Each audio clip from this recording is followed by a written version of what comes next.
Let's do some questions here. Ted the Hillbilly Heel says, Tony, how important was it to use cruiserweights at the beginning to get these crowds going? Oh, it was ultimately important. I mean, that's why we did it. I mean, if you watch now the TV shows that we do now, we always put something hot on the beginning because you got to get the crowd going. And that's why the cruiserweights were on, because we knew they had the best action. And you got to get people involved in the show. Like, man, that was a great match. Let's see what else is on. Next. So. Drew Landry says, when did Goldberg get the reputation of being stiff? Oh, God, I think that it was back in his days at the power plant when he first started. But I also think, and I may be wrong about this, maybe you can chime in on this, Conrad.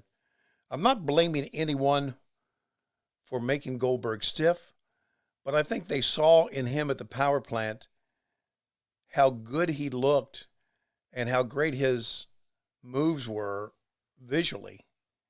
And they told him, just be stiff. Go in there and really beat people up. I'm not blaming Sergeant Buddy Lee or Jody or Paul Orndorff or any of the guys who ran the power plant, but I have a feeling that they encouraged him to be stiff. Maybe wrong, but I just a feeling that I have.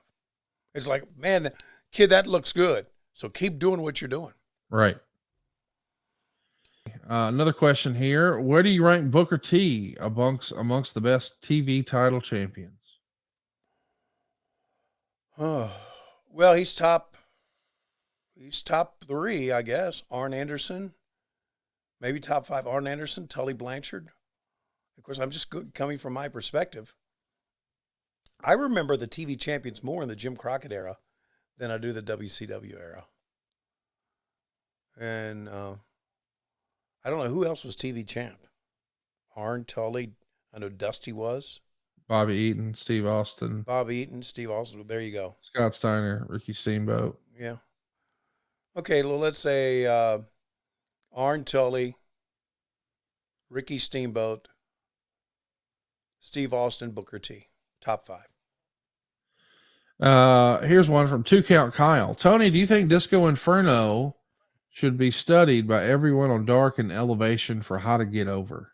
No, he should be studied about how to shut the fuck up. Brad Stanton wants to know, did Disco Inferno pull off the best gimmick next to The Undertaker? Who could pull off the Disco Inferno gimmick today? Well, to be honest with you, Disco Inferno could pull off me. You want Disco to pull you off? Yeah. Y'all gonna get married and not tell anybody? Oh, God. So seriously, you want Disco Inferno to jack your dick off for you? No, that was a. No, I mean, I can make some calls. I'm not serious. How about he can kiss my ass? How does that sound? Do we have a cash offer I could take him? No, we had no cash offer. Okay.